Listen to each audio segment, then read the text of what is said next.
Bueno, muchas gracias por la presentación. ¿Qué sabemos de Helicobacter pylori y cáncer gástrico? La verdad es que sabemos varias cosas, así que no voy a profundizar en esto. Sabemos que el Helicobacter pylori es un carcinógeno tipo 1, según la OMS, esto es desde el año 1994, y esto es porque existe una fuerte asociación epidemiológica entre Helicobacter pylori y el adenocarcinoma.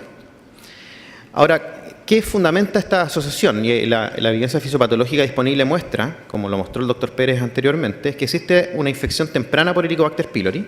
Esto produce una gastritis crónica inflamatoria, una gastritis crónica atrófica, metaplasia intestinal completa, incompleta, displasia, y sobre la displasia habitualmente aparece el adenocarcinoma gástrico de tipo intestinal. ¿Ya? Esta es la cascada de eventos que caracteriza finalmente el desarrollo de cáncer gástrico.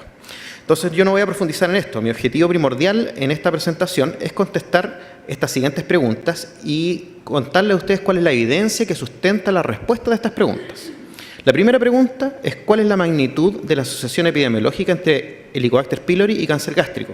Porque una cosa es decir existe asociación, pero mucho más importante es decir cuánto pesa la infección por Helicobacter pylori para aumentar el riesgo de cáncer gástrico.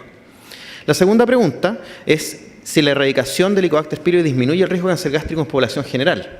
Porque una cosa es que existe asociación, pero tenemos que demostrar que este sea un factor de riesgo modificable, ¿ya? Y tercero, si la erradicación del Helicobacter pylori disminuye el riesgo de cáncer gástrico metacrónico.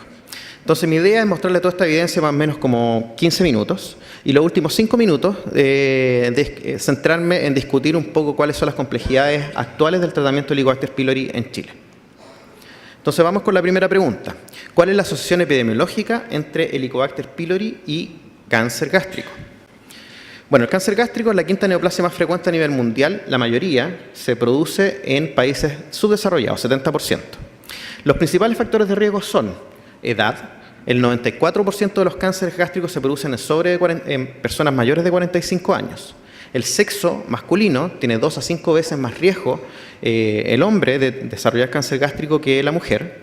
La raza, sabemos que las razas que tienen más riesgo a nivel mundial son los japoneses, los coreanos y los hispanos, si los comparamos con población caucásica, tienen el doble de riesgo de desarrollar cáncer gástrico. Y finalmente, la historia familiar. El tener un familiar de primer grado al menos duplica el riesgo de cáncer gástrico. El problema de estos factores de riesgo es que ninguno de estos es categóricamente modificable. Entonces, ¿cómo demostramos o cómo calculamos la asociación entre Helicobacter pylori y cáncer gástrico? ¿Cuál es el estudio ideal? El estudio ideal es una cohorte prospectiva, comparar 2 cohortes de pacientes, unos infectados y otros no, y evaluar su incidencia en el tiempo, ¿ya? El problema de esto es que el desarrollo de cáncer gástrico es muy lento, por lo tanto esto requiere un seguimiento prolongado de pacientes, lo que es extremadamente caro. Además está el riesgo de la pérdida de pacientes. Y lo otro que ocurre con frecuencia es la contaminación de los grupos. ¿Y a qué me refiero con la contaminación de los grupos? Es que los pacientes que no estaban infectados se infecten a lo largo del tiempo. Por lo tanto, calcular la asociación no es tan fácil. La solución es diseñar estudios de casos y controles, ¿ya? Estos estudios de casos y controles comenzaron a aparecer a principios de la década de los 90. El problema es que al inicio los datos eran inconsistentes. ¿Qué quiero decir con esto? Que habían estudios que mostraban asociación y otros estudios que no mostraban la asociación, ¿ya? Y por lo tanto existía una duda real de que existiera realmente esa asociación y obviamente no se conocía la magnitud. Esto finalmente fue solucionado por una revisión sistemática publicada en GATT el año 2001. Los autores de esta revisión lo que intentaron fue seleccionar los estudios de mejor diseño para contestar esta pregunta. Y los estudios de mejor diseño para contestar esta pregunta eran casos y controles anidados en cohortes prospectivas. Los cohortes retrospectivas no eran, o eran los que mostraban con mayor frecuencia no asociación. Y además hicieron un análisis de sensibilidad dependiendo de la localización del cáncer, ¿ya? Con estos criterios de inclusión seleccionaron 2 estudios, fueron aproximadamente 1.200 casos y 3.400 controles. Y este es el forest plot primordial, ¿ya? Acá tenemos todos los casos, aquí está la línea del no efecto, y si está hacia la derecha de su pantalla, quiere decir que este factor de riesgo, que el Helicobacter pylori, se asocia en forma positiva a cáncer gástrico, y la magnitud de esa asociación tiene ese odds ratio, 2.36. ¿Qué otra información nos dio esta revisión sistemática? Que si se hace el análisis de sensibilidad, dependiendo si el cáncer gástrico es distal o cardial, la asociación es distinta. De hecho, cuando se seleccionaban los pacientes que tenían cáncer gástrico distal, la asociación era un poco más potente, un odds ratio de 2.97.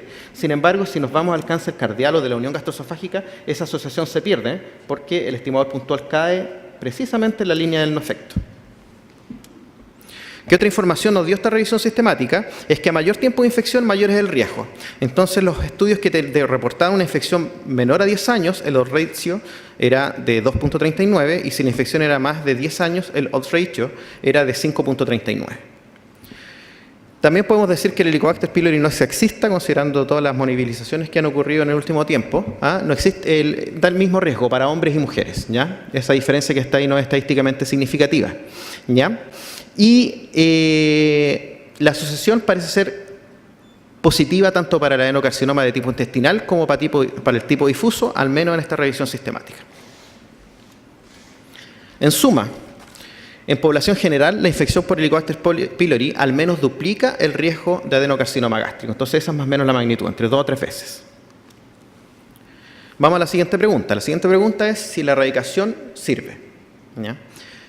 Uno podría decir, perfecto, está la asociación, pero tal vez la erradicación simplemente no sirve porque hay cambios irreversibles. ¿Cuál es el estudio ideal para demostrar esto? El ideal es un estudio randomizado prospectivo, que compare pacientes sanos infectados con Helicobacter pylori, un grupo erradicado o que recibe terapia de erradicación y el otro grupo no. El problema, como les dije anteriormente, es que la evolución del cáncer gástrico es demasiado lenta, por lo tanto se requieren estudios, estos son estudios de difícil diseño, de alto costo, con un seguimiento prolongado. ¿Habrán estudios? Y la verdad es que sí, incluso hay al menos 2 metaanálisis, y eso es lo que les voy a mostrar. Entonces, este es el primer metaanálisis, está publicado en 2 revistas, BMJ y Cochrane, ¿ya? Este metaanálisis incluyó estudios que a su vez incluyeran adultos sanos, asintomáticos con infección por Helicobacter pylori, que compararan un grupo con erradicación de al menos 7 días, o sea, ellos buscaron estudios que tuvieran una erradicación apropiada versus no tratamiento o placebo y que tuvieran un seguimiento de al menos 2 años. ¿Y por qué al menos 2 años? Porque el seguimiento es menor, no es tiempo suficiente para que se desarrolle el outcome primario, que es el desarrollo de cáncer gástrico. Así se incluyeron 6 estudios, casi 6.500 pacientes, la mayoría de los estudios son asiáticos, un estudio latinoamericano, colombiano, y el seguimiento medio fue de 4 a 14 años. Y este es el forest plot primordial de este estudio. Y vemos que, nuevamente acá tenemos la línea del no efecto. Si el estimador puntual que está hacia la izquierda, quiere decir que la terapia de erradicación sirve. Y de hecho, el riesgo relativo de desarrollar cáncer gástrico recibiendo terapia de erradicación es 0,66. O sea, se disminuye el riesgo en un 33%. ¿Ya? Estamos hablando de hombres, personas sanas, ¿ya? La segunda revisión sistemática, un poco más compleja, fue publicada en Gastroenterology el año 2016, incluyó estudios randomizados y cohortes prospectivas. Fueron 22 estudios, casi 25.000 pacientes.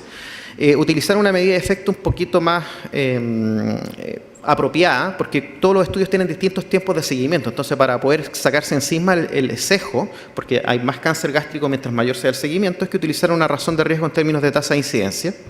Y además hicieron modelos de metaregresión. ¿Qué es la metaregresión? Una especie de análisis multivariado en una revisión sistemática, en un metaanálisis.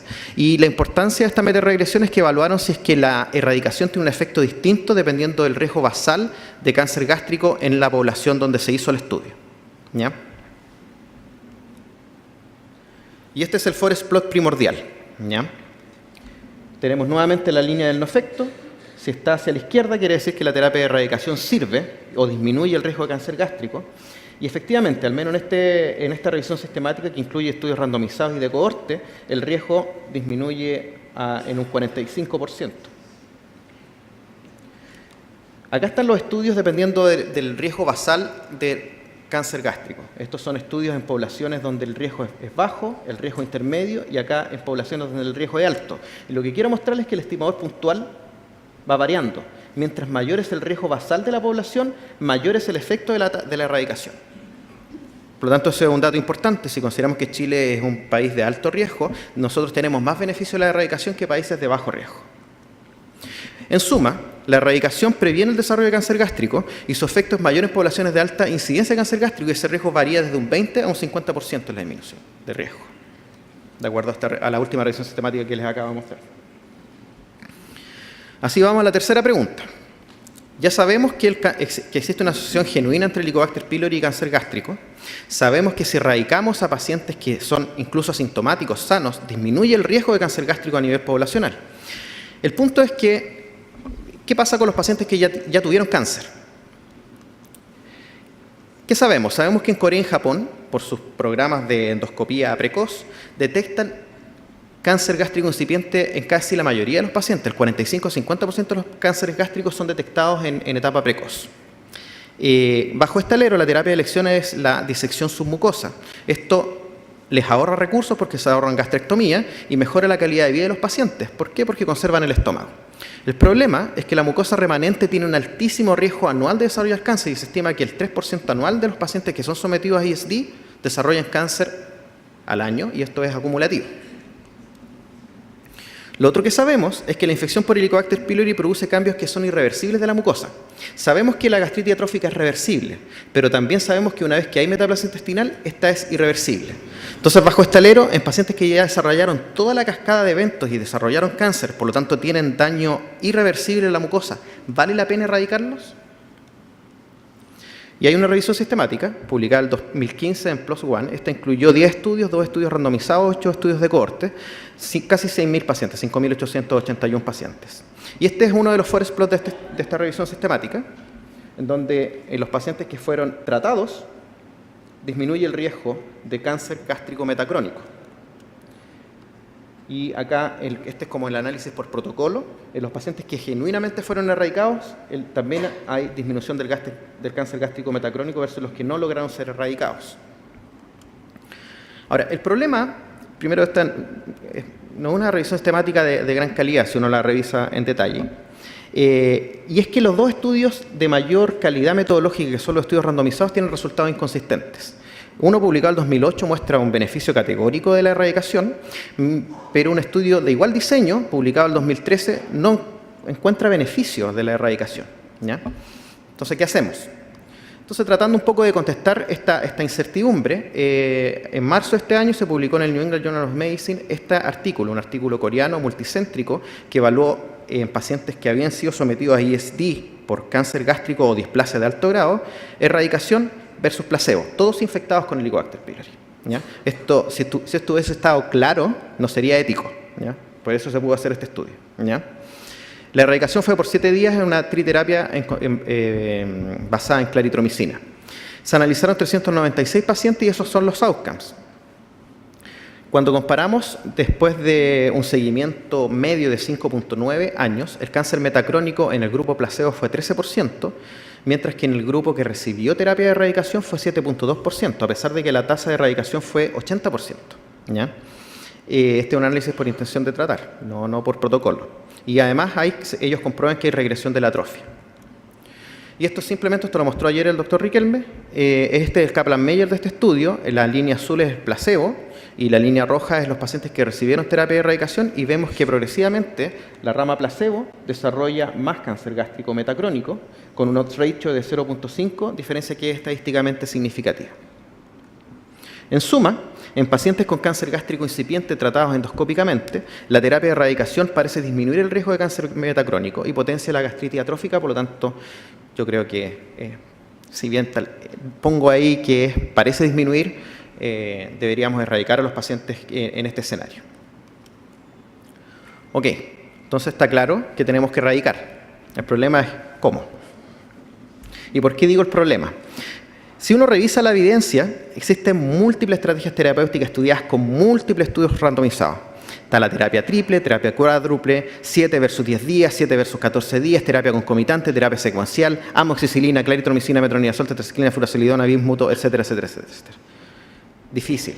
Si ustedes se meten a analizar en PubMed, es muy complejo.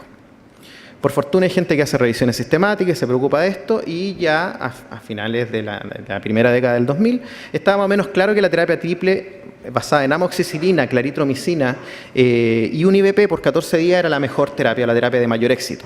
Pero ya desde el año 2010 habían aparecido reportes progresivos de la resistencia a claritromicina, y que esto producía un deterioro progresivo de la efectividad de claritromicina. Para Latinoamérica, esto se dilucidó con un estudio publicado en Lancet del año 2011, fue un randomizado gigantesco, multicéntrico, desarrollado en Chile, México, Colombia, Costa Rica, 1.400 pacientes, 3 grupos, terapia estándar, terapia concomitante, terapia secuencial. Ahí están los esquemas. La terapia estándar fueron 14 días, la terapia concomitante, que fue lansoprazol, claritromicina, amoxicilina, metronidazol, pero por 5 días, y la terapia secuencial fue lansoprazol, amoxicilina por 5 días, lansoprazol, claritromicina y metronidazol por 5 días. ¿A quién le fue mejor? A la terapia estándar, con 82%, y esta diferencia fue estadísticamente significativa, y fue la terapia de elección, y es lo que finalmente se recomienda por las guías ministeriales. Esto es lo que debemos usar de acuerdo a las guías ministeriales. Lansoprazol, claritromicina, amoxicilina por 14 días. Ahora, ¿qué dicen los consensos? Los consensos más reconocidos a nivel internacional son Maastricht, la versión 5, publicado en 2017, el consenso Toronto, publicado en 2016. ¿Qué es lo que establecen? Es que hay que evitar esquemas con antibióticos cuya prevalencia de resistencia poblacional sea mayor al 15%. O sea, si tenemos un antibiótico en donde la resistencia sea mayor al 15%, no lo tenemos que usar. ¿Por qué? Porque disminuye la efectividad de la terapia de erradicación a menos de un 80-75%. ¿Qué pasa en Chile? Bueno, esta es una revisión sistemática en la que participamos el doctor Riquelme y yo, publicada en el año 2014. Esta revisión sistemática incluyó 57 estudios transversales latinoamericanos donde se evaluó la resistencia a antibióticos. Y en ese estudio ya la claritromicina mostraba una resistencia promedio de 12%, y si vemos el intervalo de confianza, el extremo superior ya supera el 15%. El metronidazol ni que hablar, 50%, amoxicilina muy bajo, tetraciclina bajo, y ojo con las quinolonas.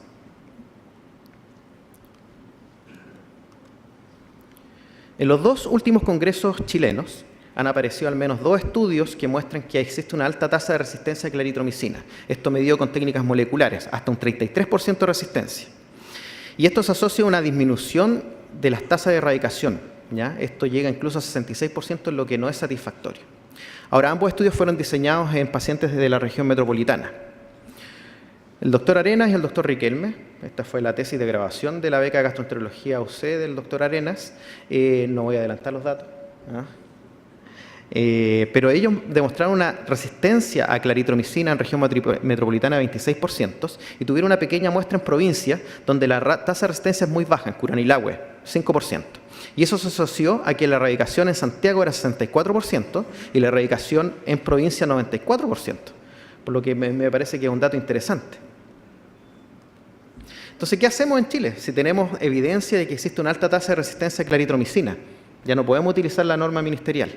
Y la verdad es que no está claro qué hacer. Tal vez con el dato que les mostré anteriormente, el problema en Santiago y en provincia no es el problema, y deberíamos seguir utilizando el esquema de amoxicilina, claritromicina y el IVP por 14 días. Pero en Santiago, si nos vamos a los consensos, una opción es usar terapia cuádruple concomitante. ¿A qué me refiero con esto? Un IVP, amoxicilina, claritromicina, metronidazol por 14 días. Pero los consensos dicen que debiésemos utilizar esta alternativa si es que la resistencia concomitante, es decir, la resistencia simultánea de a claritromicina y metronidazol, es menor al 15%. El problema es que no sabemos. No sabemos. Una opción es decir, bueno, usamos el esquema con levofloxacino si es de segunda línea, y yo debo confesar que en ocasiones lo he hecho, pero no se recomienda, porque adquirir resistencia a quinolonas es rápido, es frecuente, y por eso se reserva como segunda línea. Yo lo he hecho en pacientes, por ejemplo, hombres que no han usado nunca quinolonas, mujeres que nunca han tenido infección urinaria y no han usado quinolonas, pero no es algo que recomienden los consensos. La ventaja es que es fácil de administrar. Entonces, lo que debiésemos usar es la terapia cuádruple en base a bismuto, IVP, metronidazol, tetraciclina, 14 días. El problema de esta terapia es que se tiene que utilizar cada 6 horas, no es bien tolerada, no es una terapia fácil, ¿ya? Entonces, yo lo único que quiero hacer con esta diapositiva es dejar la pregunta abierta, que no está claro. No está claro, no lo tenemos claro, y probablemente es algo que tenemos que investigar de aquí en adelante en nuestro país. Muchas gracias.